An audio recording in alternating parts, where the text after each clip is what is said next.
ning anang uban ba nga naka-abroad lang daw. Kuana kanang tawagan ni garbusa na daw dili naman agad.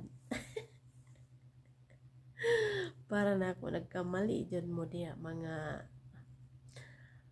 mga kaibigan, no? Ang buhay sa abroad dili siya madali, dili pod ingon ta nga kaning sayon, no? Dili madali, dili pod sayon. So kay naamantay kita may naka-grab na naata diri, so mo nag-ingon nga kailangan taas kag pailob, taas kag pasensya inya, naadyo kay kuan, naadyo kay goal nga ning ari ka diri sa ibang nasyon. So pagkatinuod lang kung mahina ka diri sa ibang nasyon na nagtatrabaho, kumbaga kailangan lang jud diri makisama ra jud ta sa atong mga amo. Muna nga pag agdahon gani mo diri nga kaon na kausaram na sila mangagda ng amo kaon na, pero di juga ka kuan na kadungog kung mangagda nag ikaduha ikatulo o na namo agda kay sa imuhang kuan imong amo kaon jud ka, no? Basag moingon imong amo na are you hungry? Ang tubag nimo na always jud oo. Di jud ka wingon nga dili ko kay busog pa ko, bawal na diri. Mapas mo jud ka. Oo. So sa mga nag-ingon po nga ang mga abroad taga kuskus lang ng kubeta. Ano daw kaning garbusa na.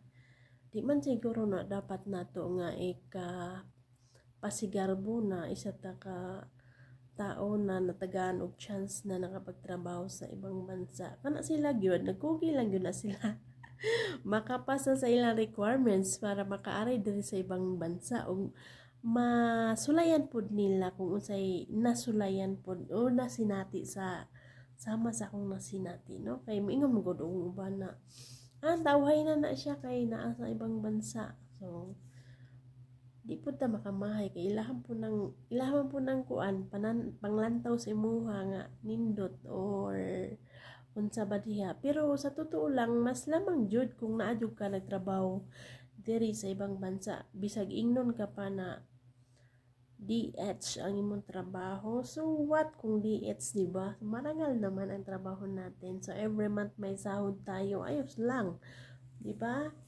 So lumayo tayo para sa ating family, hindi para sa ibang tao. So minsan lang ma-misinterpret sa mga ibang tao pag umuwi yung OFW, sabihin agad sa iba na pasalubong, ayan pasalubong, like ganito ganyan, di ba? Masaya naman sa feelings na kumbaga may mga tao na nag-ano sa'yo, kumbaga ini-idolize kanila dahil hindi lahat ng tao ay makakapunta sa ibang bansa, di ba? Kung ikaw ay may lakas na loob na gustong umalis pansamantala, so pag may chance ka na makapag-work gaya ng trabaho ko, no, dito ko sa ibang bansa. So, mahirap din ang pinagdaanan ko bago ako nakarating dito. Kaya, pag nandito tayo sa ibang bansa, kailangan lang makisama, pakumbaba, mahabang pasensya, ganun. Kasama talaga yan, lakas loob, pakikisama sa mga kasama mo. Dahil, minsan kasi iba-iba ang ugali ng mga tao. Kaya, sa mga kasama mo, kailangan mo lang talaga makikisama para ayos lang yung samahan, no? Samahan. So, dito sa ibang bansa, guys, hindi naman kasi kailangan dito na marunong nga mag-English, no? Dito sa part sa Middle East, guys, sa totoo lang, guys, daghan ka hindi ka mo English, guys. Yung kay Arabic man po ang mga tao diri. Ikaw nag-English kanya, sila po Arabic. Pareho mo, di magkaintindihan. So, lagi magsasabi nga yung mga mga kapatid ng amo kong matanda, sabi nila, yung mga babaeng matanda, sabi niya, Lisa, ano, matagal ka na dito sa Saudi, hindi ka pa marunong mag-Arabic? Ang ako naman kasi, hindi ako marunong talaga makaintindi sa salitang Arabic dahil iniisip ko kasi sa isipan ko na paano kaya pag nagsasalita ako ng Arabic din yung isasagot nila sa akin.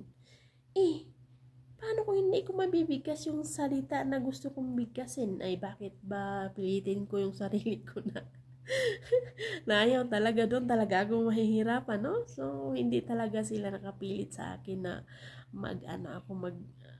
matuto sa salitang Arabic, no? Hindi talaga ako natuto dito sa salitang Arabic dahil 5 taon na ako. Kahit 5 taon na ako, no?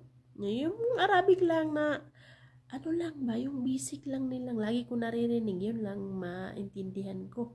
Pero sa gawaing bahay, guys, ang ginagawa ko kasi dito para magkaintindihan kami ni Amo. Si Amo talaga nag-i-effort yan sa akin. Naka-survive ako for 5 years na ginagamit namin dalawa ay body language. Mas madali yung communication nyo sa body language o sa salita ng Arabic nila. Grabe talaga, hindi ko rin nakalain na makarating ako ng 5 years dito sa ibang bansa, no? Na yung amo kong babae nag-i-effort sila para sa akin. Lahat sila, mga anak ng amo ko, nag-i-effort sila talaga sa akin na magkakaintindihan kami sa salita. Body language talaga. Body language talaga ginagamit namin. Kaya hindi ko akalain karating ako ng 5 years, running to 6 years next year. Inshallah, makapag vacation ako sa Pilipinas next year.